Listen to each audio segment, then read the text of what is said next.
നാട്ടിലെ ലാസ്റ്റത്തെ ഡേ ആണ്. അതായത് നാളെ നമ്മൾ 4 മണിക്ക് പുലർച്ചെ 4 മണിക്ക് ഫ്ലൈറ്റ് കയറും തിരിച്ചു പോകാനായിട്ട്. അപ്പോൾ ഞാൻ വിചാരിച്ചു ഇന്നത്തെ ദിവസം എന്തായാലും ഫുള്ളി ബുക്ക്ഡാണ്. അപ്പം നിങ്ങളെ കൂടി കാണിക്കാം എന്താണ് നമ്മുടെ ഇന്നത്തെ ആക്ടിവിറ്റീസ് എന്നുള്ളത്. കുറച്ച് കാലമായി അമ്മ പറയുന്നത് തോംസൺ കാസേന്ന് ബ്രേക്ക്ഫാസ്റ്റ് കഴിക്കണം എന്നുള്ളത്. അപ്പോൾ എന്തായാലും ഈ ഒരു ആഗ്രഹം നമുക്ക് ഇന്ന് തന്നെ തീർക്കാം എന്ന് വിചാരിച്ചു. അപ്പോൾ നമ്മൾ നേരെ തോംസൺ കാസയിലേക്കാണ് വന്നിരിക്കുന്നത്.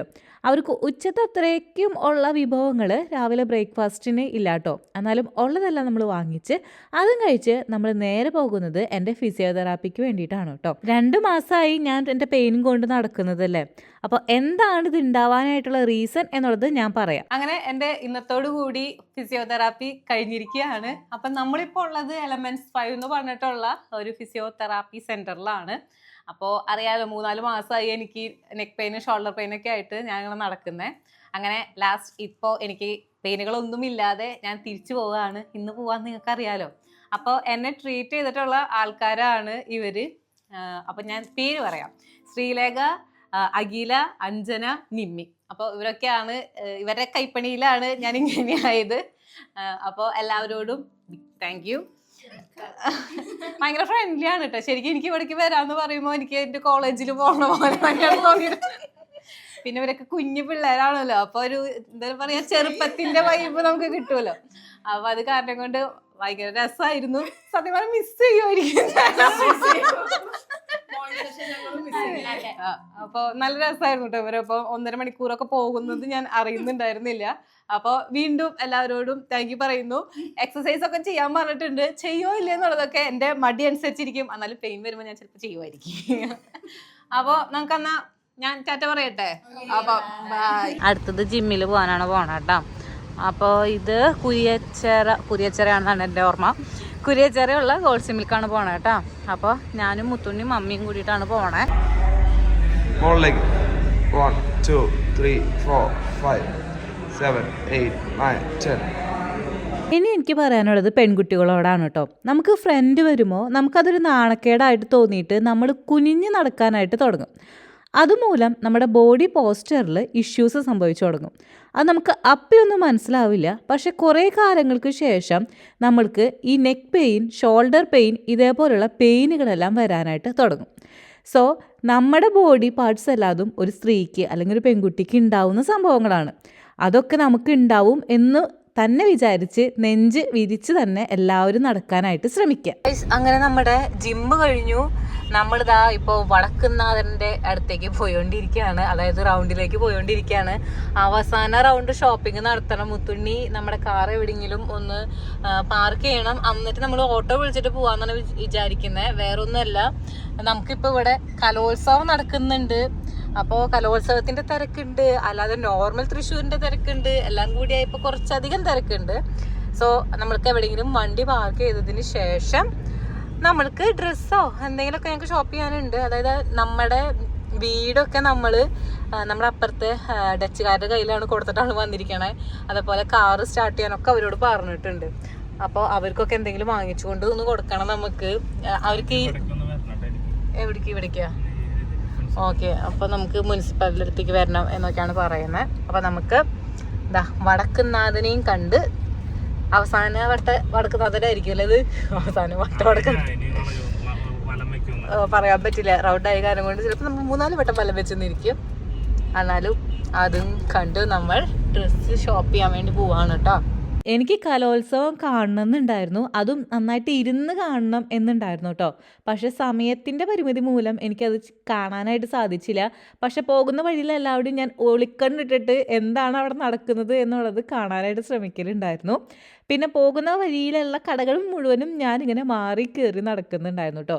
തൃശ്ശൂർ ഇങ്ങനെ കുറേ കുഞ്ഞു കുഞ്ഞു സ്റ്റോറുകൾ വന്നിട്ടുണ്ട്. അവിടെ നല്ല ടൈപ്പ് ഡ്രസ്സുകൾ, നല്ല ഫാഷൻ ഉള്ള ഡ്രസ്സുകൾ കിട്ടാനായിട്ടും ഉണ്ട് കേട്ടോ. ഇത് കഴിഞ്ഞ് നമ്മൾ നേരെ പോയത്, എനിക്ക് ഓണത്തിന് സാരി എടുക്കുമ്പോൾ ഒരു ബ്ലൗസ് എനിക്ക് എപ്പോഴും ഷോർട്ടേജ് വരുന്നൊരു സാധനമാണ്. അപ്പോൾ അതെടുക്കാൻ വേണ്ടിയിട്ട് നമ്മുടെ വടക്കേ സ്റ്റാൻഡിലുള്ള റെഡിമെയ്ഡായിട്ട് ബ്ലൗസ് കിട്ടുന്നൊരു കടയുണ്ട്. അവിടേക്കാണ് പോയത് കേട്ടോ. ഇതിൽ ഒരു ചേച്ചി നല്ല പെരുമാറ്റവും ഒരു ചേച്ചി അത്ര നല്ല പെരുമാറ്റമല്ലായിരുന്നു കേട്ടോ. അപ്പോൾ അത് കാരണം കൊണ്ട് എനിക്ക് അങ്ങോട്ട് എല്ലാം നല്ലതായിരുന്നു എന്ന് പറയാനായിട്ട് പറ്റില്ല. അത് കഴിഞ്ഞ് മുത്തുണ്ണിക്ക് കുറച്ച് പാൻസ് എടുക്കണം എന്ന് പറഞ്ഞിട്ടാണ് നമ്മൾ നടക്കുന്നുണ്ടായിരുന്നത്. പക്ഷേ എല്ലാവരുടെയും ബാഗി ജീൻസ് അതേപോലത്തെ സംഭവങ്ങളൊക്കെ ആയിരുന്നു കേട്ടോ. നമ്മൾ 90s കിഡ്സിന് ആവശ്യമായിട്ടുള്ള പണ്ടത്തെ പാൻസ് ഒന്നും കിട്ടാനില്ല. അങ്ങനെ അവനൊരു ബാഗി ജീൻസും വാങ്ങിച്ചു. എൻ്റെ മുടി ഇന്നലെ സ്ട്രെയിറ്റ് ആയിട്ട് ചെയ്തുള്ളൂ. അപ്പോൾ അത് കാരണം കൊണ്ട് എനിക്കിപ്പോൾ ഇത് കാണുമ്പോൾ സലീം കുമാർ ഒരു സിനിമയിലില്ലേ അതേപോലെ തോന്നുന്നുണ്ടോ നിങ്ങൾക്ക്? എനിക്ക് അതേപോലെ തോന്നുന്നുണ്ടായിരുന്നു കേട്ടോ. അത് കഴിഞ്ഞ് നമ്മൾ നേരെ പോയത് സഫേറിൽ നിന്ന് ഒരു ബിരിയാണി കഴിക്കാൻ വേണ്ടിയിട്ടായിരുന്നു. കാരണം ഇത് അവസാനത്തെ ബിരിയാണിയാണ് നാട്ടിൽ നിന്നുള്ളത്. സോ ഞാൻ വിചാരിച്ചു നമുക്ക് സഫേറിൽ നിന്ന് തന്നെ പോയി കഴിക്കാം എന്നുള്ളത്. പണ്ട് എൻ്റെ ഒപ്പം കുസാറ്റിൽ അർച്ചന എന്ന് പറഞ്ഞിട്ടുള്ള ഒരു വയനാട്ടുകാരി പഠിച്ചിട്ടുണ്ടായിരുന്നു കേട്ടോ. അപ്പോൾ അവൾ ഈ സഫേറിൻ്റെ പേര് കേട്ടിട്ട് നമ്മൾ ഹോസ്റ്റലിൽ പഠിക്കുന്ന സമയത്ത് ഒരു ദിവസം ഇങ്ങനെ തൃശ്ശൂർ വന്ന് സഫേറിൽ നിന്ന് ബിരിയാണി കഴിച്ചിട്ട് തിരിച്ചു വന്നിട്ടുണ്ടായിരുന്ന ഒരു ടീമായിരുന്നു അവൾ. കോഴിക്കോട്ടുകാർക്ക് പാരഗൺ എന്ന് പറയുന്ന പോലെ പണ്ട് തൃശ്ശൂരുകാർക്കുള്ളൊരു കടയായിരുന്നു ഈ സഫേർ എന്ന് പറയുന്നത് അല്ലേ? നിങ്ങൾ എത്ര പേര് അവിടെ നിന്ന് കഴിച്ചിട്ടുണ്ട് എന്ന് പറയണേ. പിന്നെ ദാ ഇത്രയധികം ഷോപ്പിംഗ് നടത്തി നമ്മൾ തിരിച്ച് വണ്ടിയുടെ അവിടേക്ക് പോയോണ്ടിരിക്കുകയാണ്. എനിക്ക് ഏറ്റവും ഇഷ്ടമുള്ള കാര്യമാണ് ചെറിയ ചെറിയ സ്റ്റോറിയിൽ നിന്ന് ഇങ്ങനെ കുറേ ഡ്രസ്സ് വാങ്ങൽ. ഗൈസ്, അപ്പോൾ ദാ നമ്മൾ അങ്ങനെ സാധനങ്ങളൊക്കെ വാങ്ങിച്ച് നമ്മുടെ പേയൻ പാർക്കിൽ എത്തിയിട്ടുണ്ട്. അപ്പോൾ ഇവിടെ നിന്ന് നമ്മൾ ഇനി നേരെ നമ്മുടെ ഫാം ഹൗസ് നിങ്ങൾ കണ്ടിട്ടില്ലല്ലോ. അപ്പോൾ നമ്മളത് കാണാൻ വേണ്ടിയിട്ടാണ് മീൻസ് ഞങ്ങൾ കണ്ടിട്ടുണ്ട്, നിങ്ങൾ കണ്ടിട്ടില്ലല്ലോ. അപ്പോൾ അതിൻ്റെ ഒരു ചെറിയൊരു ടൂർ തരാമെന്നും കൂടി ഞാൻ വിചാരിക്കുന്നുണ്ട്. അപ്പം നമുക്ക് ഈ ലൈറ്റ് പോണേക്കാൾ മുമ്പ് അവിടെ എത്തണം. ഇപ്പം സമയം 5:30 കേട്ടോ. അപ്പോഴേക്ക് നമുക്ക് അവിടേക്ക് പോവാം. അപ്പോൾ ഗൈസ്, അങ്ങനെ നമ്മൾ നമ്മുടെ ഫാം ഹൗസിൽ എത്തിയിട്ടുണ്ട്. ഇതിൻ്റെ ടൂറ് ഞാൻ ഒരു വേറെ വീഡിയോ ആയിട്ട് ഇടാം. ഇല്ലാന്നുണ്ടെങ്കിൽ എല്ലാം കൂടിയാകുമ്പോൾ എനിക്ക് തോന്നുന്നു ചിലപ്പോൾ ഭയങ്കര ലെങ്ത്തായി പോവും. അപ്പോൾ അത് നിങ്ങൾക്ക് ബുദ്ധിമുട്ടാവില്ലേ? അപ്പം ഞാനത് കാരണം കൊണ്ട് അത് വേറൊരു വീഡിയോ ഇടാം. ഇപ്പം അതാ പറിച്ച് വെച്ചിരിക്കുന്ന കൊള്ളിയാണ് കേട്ടോ. ഞങ്ങൾ വന്നപ്പോഴേക്കും അവർ പറിച്ചൊക്കെ വെച്ചിട്ടുണ്ട്. ഇനി ഉള്ളി, സബോള, പിന്നെ ഇഞ്ചി, പിന്നെന്തൊക്കെയാ വെളുത്തുള്ളി, കോവക്കായ, പയറ്, വഴുതനങ്ങ, ചീര, മുളക്, അങ്ങനെ കുറേ അധികം സാധനങ്ങൾ ഇവിടെ ഉണ്ട്. മത്തൻ, എന്തൊക്കെയോ ഞാൻ വിട്ടുപോയിട്ടുണ്ട്. ഞാൻ ഒന്ന് ആ ടൂറിൽ ഞാൻ എല്ലാം കാണിച്ചു തരാം കേട്ടോ നിങ്ങൾക്ക്. അപ്പോൾ ഞങ്ങൾ ആ ടൂർ എടുക്കട്ടെ നമ്മുടെ ലേറ്റ് പോണേക്കാൾ മുമ്പ്. പിന്നെ നമുക്ക് കൊണ്ടുപോകാൻ വേണ്ടിയിട്ട് ഇതാ നിൽക്കണം, മാങ്ങ പൊട്ടിക്കണം. മാങ്ങ നമ്മൾ കൊണ്ടുപോകുന്നുണ്ട്. അപ്പോൾ നമുക്കത് എടുത്താലോ? ഇല്ലാന്നുണ്ടെങ്കിൽ ലേറ്റ് ആകെ പോകും. അപ്പോൾ അതാ പറിച്ച് ഉള്ളി ഇത് മാത്രമല്ല കേട്ടോ, നമ്മുടെ കയ്യിൽ കുറേ ഉള്ളി ഉണ്ട്. അപ്പോൾ ഇതെല്ലാം കൂട്ടിയിട്ട് നമ്മൾ എന്തായാലും ഇന്നൊരു ചമ്മന്തി ഉണ്ടാക്കാം, കപ്പ പുഴുക്ക് ഉണ്ടാക്കി കഴിക്കാം എന്നൊക്കെ വിചാരിച്ചിട്ടുണ്ട്. ഞാനിനി കാന്താരി മുളക് പൊട്ടിക്കാൻ പോവാണ്. അത് കഴിഞ്ഞിട്ട് ബാക്കിയുള്ള ഷൂട്ട് എടുക്കാം എന്ന് വിചാരിക്കുകയാണ് കേട്ടോ. തലേദിവസം നമ്മൾ അമ്മയോടൊപ്പം പഠിപ്പിച്ചിരുന്നതും അതേപോലെ മുത്തുണ്ണിനെ കെമിസ്ട്രി പഠിപ്പിച്ചിട്ടുണ്ടായിരുന്ന കനകൻ ടീച്ചറെ കാണാൻ വേണ്ടി പോയിട്ടുണ്ടായിരുന്നു കേട്ടോ. ടീച്ചർ ഒരു കവിയത്രിയാണ്. അത് മാത്രമല്ല ടീച്ചറുടെ വീടിന്റെ പിൻഭാഗം കാണാൻ നല്ല ഭംഗിയാണേ. അപ്പൊ നമ്മൾ പിന്നിലെത്തിയിട്ടുണ്ട്. അപ്പൊ നോക്കിയാൽ നിങ്ങൾ സ്റ്റെയറാണ്, ഡയറക്റ്റ് പുഴയിലേക്ക് ഇറങ്ങാം. ക്ലിയറും ഉണ്ട് കേട്ടോ, വെള്ളം നല്ല കരിമീന വരുന്നെന്ന് പറഞ്ഞു. കരിമീന വരാ. ആഹാ, കരിമീൻ കിട്ടുന്ന സ്ഥലാട്ടാ ഗൈസ്. ടീച്ചർക്ക് നീന്തൽ അറിയോ? അപ്പൊ ഇല്ലില്ല, നീന്തൽ അറിയില്ല, മാത്രം പഠിച്ചില്ല. വെള്ളത്തിന് പോയ കഴിഞ്ഞു. പിന്നില് വഴിയുണ്ട്, പക്ഷെ നീന്തൽ അറിയില്ല. എന്റെ മക്കളൊക്കെ പഠിച്ചിട്ടുണ്ട്. ശ്രീരാഗ് വന്ന ഒരു ട്യൂബ് ഇട്ടിട്ട് പോവും. എന്നിട്ട് അപ്പുറത്തേക്ക് എത്തുവൻ. എനിക്ക് പേടി, ഞാൻ നോക്കി നിൽക്കും എപ്പോഴും. അപ്പൊ നല്ല കാറ്റാണ്, നല്ല കൂളിംഗ് ആണ്. ഇവിടെ AC-യുടെ ആവശ്യമില്ല ശരിക്കും. മണലിപ്പുഴ. അപ്പൊ നമുക്ക് ടീച്ചറെ രണ്ട് കവിത കേൾക്കാം. അപ്പൊ ടീച്ചറെ പാടിയാലോ നമുക്ക്? സ്വന്തം കവിത. ശബരിമല യാത്ര.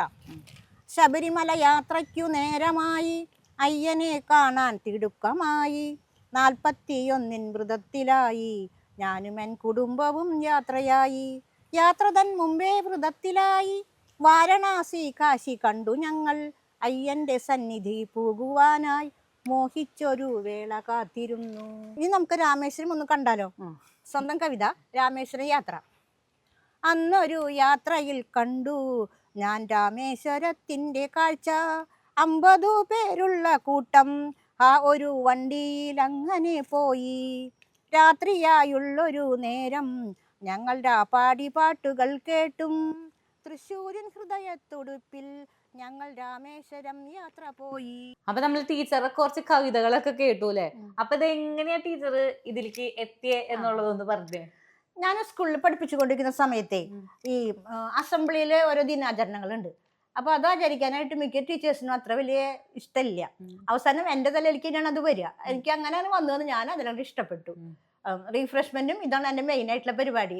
എന്തെങ്കിലും പരിപാടി ഉണ്ടാകുമ്പോൾ റീഫ്രഷ്മെന്റ് ചായയും ബിസ്ക്കറ്റൊക്കെ കൊടുക്കുന്ന പരിപാടി, ഞാൻ റീഫ്രഷ്മെന്റ് ടീച്ചറായി മാറി എന്റെ വർക്കിനോടൊപ്പം. അതോടുകൂടി ഞാൻ റീഫ്രഷ്മെന്റും ഇഷ്ടപ്പെട്ടു. ഇപ്പൊ ഒരു സംഭവം ഇഷ്ടപ്പെട്ടിട്ട് നമ്മളെ അടിച്ചേൽപ്പിക്കുമ്പോൾ നമ്മളത് ഇഷ്ടപ്പെടുക, അപ്പോഴാണ് നമുക്ക് ഹാപ്പി ആവുക. അങ്ങനെ ഞാനതിൽ ഈ 2 കാര്യങ്ങളായിരുന്നു എൻ്റെ അവിടുത്തെ ഇഷ്ടം. ആദ്യം ഇഷ്ടം ഉണ്ടായിരുന്നില്ല, പിന്നെ ഞാനതിൽ ഇതായി. അങ്ങനെ അന്നത്തെ പ്രിൻസിപ്പാൾ ജോൺ മാഷായിരുന്നു. ജോൺ മാഷ് പറഞ്ഞു കനക ടീച്ചർക്ക് അത് പറ്റും. ആ മാഷ അങ്ങനെയാണ്, ഒരു കാര്യം നമുക്ക് പറ്റില്ല. എന്നെ പുഷ്പ ടീച്ചർക്ക് ഈ വർക്ക് എക്സ്പീരിയൻസിന് കൊണ്ടുപോകാനും ഈ സയൻസ് എക്സിബിഷനൊക്കെ വരുമ്പോൾ ഞങ്ങളെ ഇട്ടുണ്ട്, നല്ല നിങ്ങൾക്ക് പറ്റും, ഞങ്ങൾ ഏറ്റവും വലിയ ആൾക്കാരായിട്ട് ഞങ്ങളെ പൊക്കും. അപ്പൊ ഞങ്ങൾ പകുതിയെങ്കിലും ഞങ്ങൾക്ക് പോസിറ്റീവ് എനർജി കിട്ടും. അപ്പൊ അന്ന് ഈ ദിനാചരണങ്ങൾ വന്നപ്പോ അതിൽ ഈ കവിത ഒന്ന് ഇൻട്രൊഡ്യൂസ് ചെയ്ത വളരെ രസകരമായിരിക്കും എനിക്ക് തോന്നി. അപ്പൊ അന്ന് ഒരു 5ാം ക്ലാസ്സിലൊക്കെ പഠിച്ചിരുന്ന ഒരു അഞ്ജലി ഉണ്ടായിരുന്നു. അവള് പിന്നെ നവോദയയിലേക്ക് പോയി. എനിക്ക് നല്ല ഇഷ്ടമായിരുന്നു ആ കുട്ടീനെ. ഞാനത് കൊടുത്താൽ അവളില്ല എന്ന് പറയില്ല, അവള് ട്യൂണിട്ട് കൊണ്ടുവരും. അങ്ങനെ ഞാൻ അതിൽ ഇഷ്ടപ്പെട്ടു. ഞാനപ്പോൾ ഓരോ ദിനാചരണങ്ങൾ വരുമ്പോഴും എന്നെയാണ് ഏൽപ്പിക്കുക. അപ്പൊ ഈ കവിത ഇങ്ങോട്ട് പാടുമ്പോൾ ആ കന്നഡ ടീച്ചർ കവിത എന്ന് പറയുമ്പോൾ അങ്ങനെയാണ് ആ കവിതയിലേക്ക് ഞാൻ വന്നത്. പിന്നെ ഞാൻ സയൻസ് ഡ്രാമകൾ കുറെ എഴുതിയിട്ടുണ്ട്, സയൻസ് നാടകങ്ങൾ. ഈ പിന്നെ പീരിയോഡിക് ടേബിളിനെ കുറിച്ച് അതിൽ ഞാൻ കവിത എഴുതിന്റെ. അതായത് പീരിയോഡിക്കിൻ ടേബിളിലെ ഗ്രൂപ്പിൻ നമ്പർ 18 ഒന്നാമെന്നാൽ മെറ്റൽ രണ്ടാമതു താൻ ആൽക്കലൈൻ മുഴുവൻ എനിക്ക് ഓർമ്മയില്ല.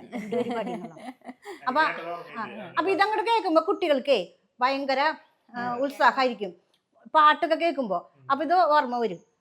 ഞാൻ പിന്നെ കുറെ നാടകങ്ങളൊക്കെ എഴുതിയിട്ടുണ്ട്. പിന്നെ ഞാൻ കുട്ടികളെ എക്സിബിഷന് കൊണ്ടുപോകും. ഞാൻ കയറി അവിടെ മത്സരിക്കും, ടീച്ചർമാരുടെ പരിപാടികൾ ഉണ്ടാവും. അപ്പൊ അതിലും ചില എഴുതുകളൊക്കെ എനിക്ക് വലിയ സമ്മാനമൊന്നും കിട്ടില്ല, അപ്പൊ കയറി മത്സരിക്കുന്നതല്ലേ.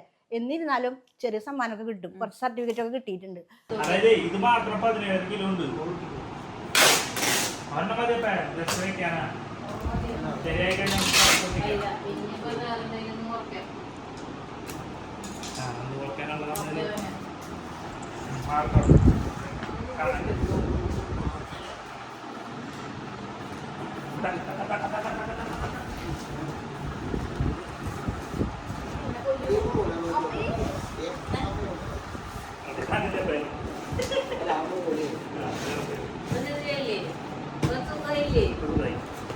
എന്റെ ജീരകശാല അരി പോയി ഗൈസ്, എന്റെ കുഴിമന്തി റൈസ് പോയി, പിന്നെ എന്റെ മുട്ടുപൊടി പോയി ഗൈസ്, എല്ലാം പോയി ഗൈസ്. അയ്യോ, ഇത് 20 കിലോനെ പറ്റുള്ളൂ, പക്ഷെ 29 കിലോ വരെ വന്നു. അത് കാരണം കൊണ്ട് എല്ലാം പുറത്തു പോയി.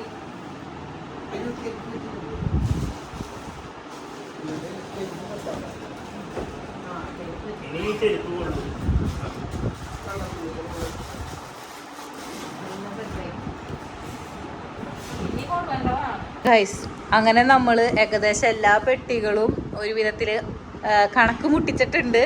അതായത് നമ്മൾക്ക് 40 കിലോനാണ് ഒരാൾക്ക് ചെക്ക്ഡ് ഇൻ ബാഗേജ്, പിന്നെ 7 കിലോ ആണ് ക്യാബിൻ ബാഗ്. അപ്പോൾ ഏകദേശം നമ്മളെല്ലാ പെട്ടിയും എഴുതി. എല്ലാത്തിലും നമ്മൾ ഏകദേശം ഒരു 20 ചില്ലാൻ അങ്ങടും ഇങ്ങോട്ടൊക്കെ ആയിട്ട് വെച്ചിരിക്കുകയാണ്. ഒരെണ്ണത്തിൽ 18 ഇതാണ്. അപ്പോൾ ഏകദേശം എല്ലാം കൂടി കൂട്ടുമ്പോൾ 80 കിലോൻ്റെ അടിയിൽ വരുമെന്നാണ് നമ്മുടെ പ്രതീക്ഷ. ഇതാ അപ്പം നമ്മുടെ ബാക്കി വന്ന എൻ്റെ മന്തി റൈസ്, പിന്നെ പൊൻകതിർ പുട്ടുപൊടി, പിന്നെ ജീരശാല അരി, പിന്നെ ഇതാ ഫ്രഷ് മാങ്ങ അപ്പനും അമ്മയും കൂടി അവിടുന്ന് പൊട്ടിച്ച് തന്നതാട്ടോ. പക്ഷെ അതും നമ്മൾക്ക് വെക്കാൻ പറ്റാത്ത അവസ്ഥയിലേക്ക് എത്തിയിട്ടുണ്ട്. അപ്പോൾ ഇത്രേ കാര്യങ്ങളാണ് ഇപ്പം നടന്നിരിക്കുന്നത്. എനിക്ക് ഈ വീഡിയോ എടുക്കണമെന്നുണ്ടായിരുന്നു, പക്ഷേ ടൈം ഒട്ടുമില്ല. ടൈം ഇങ്ങനെ പറക്കുകയാണ് ഗൈസ്. 12 മണിക്ക് നമ്മൾക്ക് വീട്ടിൽ നിന്നും ഇറങ്ങണം. ഇപ്പോൾ ഏകദേശം 10:15 കേട്ടോ. അപ്പോൾ ഇനി ഒന്ന് ഫുഡ് കഴിച്ച് നമ്മൾക്ക് കുളിച്ച് ഡ്രസ്സ് മാറണം. ആരും വീഡിയോ എടുക്കുന്നത് പറഞ്ഞിട്ടുണ്ടായിരുന്നില്ല. അപ്പോൾ ഇപ്പോൾ ഉള്ളത് നമുക്ക് ഫുഡ് കഴിട്ടുള്ളത് ഫ്രൈഡ് റൈസും ചില്ലി പോർക്ക്, ചില്ലി ചിക്കൻ, അച്ചാറ്, അങ്ങനെ സാധനങ്ങളൊക്കെയാണ്. അപ്പോൾ നമ്മൾക്ക് ഇനി ഫുഡ് കഴിക്കാം അല്ലേ? വേഗം ഫുഡ് കഴിച്ചു വന്നിട്ട് നമുക്ക് വേഗം കുളിച്ച് പോകണ്ടേ. അങ്ങനെ ഞങ്ങളുടെ കുളിയൊക്കെ കഴിഞ്ഞു. ഞങ്ങൾ രണ്ടുപേരും റെഡിയായി, പെട്ടിങ് കാര്യങ്ങളൊക്കെ സെറ്റായി. ഇനി നമുക്ക് പോകണം. ഇപ്പം ഏകദേശം 11:45 ആവാറായിട്ടുണ്ട്. അപ്പോൾ 12 മണിക്കെങ്കിലും നമുക്ക് ഇവിടെ നിന്ന് ഇറങ്ങണം എന്നാണ് ഞങ്ങൾ വിചാരിക്കുന്നത്. 4 മണിക്കാണ് ഫ്ലൈറ്റ് കേട്ടോ. ഓരോ വട്ടവും നാട്ടിലോട്ട് വരുമ്പോൾ കുറേയധികം കാര്യങ്ങൾ ചെയ്യണം എന്ന് വിചാരിച്ചിട്ടാണ് കേട്ടോ വരിക. പക്ഷെ നാട്ടിലെത്തി കഴിഞ്ഞിട്ട് അങ്ങോട്ട് തട്ടി ഇങ്ങോട്ട് തട്ടി അതാ ദിവസം കഴിഞ്ഞു തിരിച്ചു പോവാറായി. അറിയില്ല എത്ര പെട്ടെന്നാണ് നാട്ടിലെത്തി കഴിഞ്ഞിട്ടുണ്ടെങ്കിൽ ദിവസങ്ങൾ പോവുക എന്നുള്ളത്. പിന്നെ നമ്മൾ വരുമ്പോൾ 1.5 മാസമൊക്കെ ഉണ്ട് എന്നുണ്ടെങ്കിലും അതിൽ പകുതി ദിവസവും നമ്മൾ വർക്ക് ഫ്രം അബ്രോഡ് എടുത്തിട്ടാണ് വരാറുള്ളത്. സോ വർക്കും ചെയ്യാം നമുക്ക്, അതിൻ്റെ ഒപ്പം തന്നെ നമുക്ക് വീട്ടുകാരുടെ ഒപ്പം നിൽക്കുകയും ചെയ്യാം. ആ ഒരു ഓപ്ഷൻ ഉള്ള കാരണം കൊണ്ട് നമുക്ക് 1.5 മാസത്തോളം നമുക്ക് നിൽക്കാനായിട്ട് പറ്റും. പിന്നെ കുറച്ച് ലീവ് നമ്മൾ എപ്പോഴും മാറ്റി വയ്ക്കും. കാരണം എന്തെങ്കിലും എമർജൻസി വന്ന് നമുക്ക് നാട്ടിലേക്ക് വരേണ്ടി വന്നാലോ, അതേപോലെ നമുക്ക് അവിടെ കറങ്ങാൻ വേണ്ടി പോകാനായിട്ട് കുറച്ച് ലീവ് നമ്മൾ സൂക്ഷിച്ച് വയ്ക്കാറുണ്ട്. ഇതൊക്കെ ഒരു കൊല്ലം മുൻപേ നമ്മൾ കാൽക്കുലേറ്റ് ചെയ്യട്ടോ, എത്ര ലീവ് നമ്മൾ എടുക്കണം, എന്തൊക്കെ ചെയ്യണം എന്നുള്ളതൊക്കെ. നമ്മുടെ ഒപ്പം സന്തോഷ് ജോർജ് കുളങ്ങരയും ഫ്ലൈ ചെയ്യുന്നുണ്ട് എന്നുള്ളത് അവിടെ എത്തിക്കഴിഞ്ഞപ്പോഴാണ് മനസ്സിലായത്. എനിക്ക് പോയി സംസാരിക്കണം എന്നൊക്കെ ഉണ്ടായിരുന്നു. പക്ഷെ ഞാൻ ബാഗേജ് കൊടുത്ത് വന്നപ്പോഴേക്കും ആള് പോയിട്ടുണ്ടായിരുന്നു കേട്ടോ. അങ്ങനെ എല്ലാം കഴിഞ്ഞ് ഉള്ളിലോട്ട് കയറിയപ്പോഴാണ് ദാ ഒരു അനൗൺസ്മെൻറ്റ്, നമ്മുടെ ഫ്ലൈറ്റ് 4 മണിക്കൂർ ഡിലേ ആണ് എന്നുള്ളത്. ശരിക്കും പറയുകയാണെന്നുണ്ടെങ്കിൽ നല്ല രീതിയിൽ നമ്മുടെ ഉറക്കം പോയി. കാരണം നമ്മൾ പുലർച്ചെയാണല്ലോ അവിടെ ചെന്നിരിക്കുന്നത്. ഉച്ച സമയമൊക്കെ ആണെന്നുണ്ടെങ്കിൽ നമുക്ക് ഇത്ര അധികം ഉറക്കം ബാധിക്കില്ലായിരുന്നു. പക്ഷേ ഇത് നല്ല രീതിയിൽ ബാധിച്ചിട്ടുണ്ടായിരുന്നു. നമ്മൾ വലിയ വീരവാദത്തിൽ എമിറേറ്റ്സ് ആണ്, നമ്മൾ കൃത്യസമയത്ത് ദുബായിലെത്തും എന്നാണ് പപ്പയോടും മമ്മിയോടും അവിചേട്ടനോടും ഒക്കെ പറഞ്ഞിട്ടുണ്ടായിരുന്നത്. ഗൈസ് നമ്മൾ ലാൽ ജോസിനെ കണ്ടു കേട്ടോ. അങ്ങനെ എനിക്ക് നാളെ ലാൽ ജോസാണ് ശരിക്കും. അങ്ങനെ 4 മണിക്കൂറിൻ്റെ കാത്തിരിപ്പിന് ശേഷം നമ്മൾ ഫ്ലൈറ്റ് കയറാൻ വേണ്ടി ഇങ്ങനെ നിൽക്കുന്നുണ്ട്. ഓപ്പൺ ആയിട്ടൊന്നുമില്ല ഗേറ്റും കാര്യങ്ങളൊന്നും. അറിയില്ല ഇനി എപ്പോഴാണ് അവിടെ എത്തുക എന്നുള്ളത്. ശരിക്കും എമിറേറ്റ്സ് ഒന്നും ഡിലേ വരാത്ത കാരണം കൊണ്ടാണല്ലോ നമ്മളതൊക്കെ ബുക്ക് ചെയ്യുന്നത്. പക്ഷേ അത് ഡിലേ ആയി ഗൈസ്. നമ്മൾ എവിടെ പരിപാടി അവതരിപ്പിച്ചാലും ഇതാണ് അവസ്ഥ. അപ്പോൾ നമുക്ക് എത്രയും പെട്ടെന്ന് ദുബായ് എത്താൻ പറ്റുമോ എന്ന് നോക്കാം. എന്നിട്ട് വേണം ശരിക്കും ഉറങ്ങാനായിട്ട്. 2 ദിവസത്തെ ഉറക്കമാണ് ഇപ്പോൾ നമുക്ക് പെൻഡിങ് നിൽക്കണത് കേട്ടോ. രാത്രി എയർപോർട്ടിലെത്തി നമ്മൾ രാവിലെയാണ് ഫ്ലൈറ്റ് കയറാനായിട്ട് പോകുന്നത്. എന്തായാലും ആൾക്കാരൊക്കെ എത്തിയിട്ടുണ്ട്. സംഭവങ്ങളും സാധനങ്ങളും ബാഗേജും എല്ലാം കയറ്റുന്നുണ്ട്. അപ്പോൾ അതിനർത്ഥം നമ്മുടെ ഫ്ലൈറ്റ് ഇപ്പോൾ തന്നെ പോകും എന്നുള്ളതായിരിക്കണമല്ലോ. അപ്പോൾ എല്ലാവരും ക്ഷീണിച്ച് അവശരായി ഫ്ലൈറ്റ് കയറാൻ വേണ്ടി പോവുകയാണ്. ചെന്ന് കയറിയ പാടെ തന്നെ കുറച്ച് ഫുഡൊക്കെ അവർ തന്നു. അങ്ങനെ ആ ഫുഡും കഴിച്ച് നമ്മൾ ഇനി ദുബായിലോട്ടാണ് പോകാനായിട്ട് പോകുന്നത്. ഇനി നിങ്ങൾ കാണാൻ പോകുന്നത് നമ്മുടെ ദുബായ് വിശേഷങ്ങളായിരിക്കും. അവിടെ നമ്മളെ കാത്ത് പപ്പയും മമ്മിയും അവിചേട്ടനും എല്ലാവരും നിൽക്കുന്നുണ്ട്.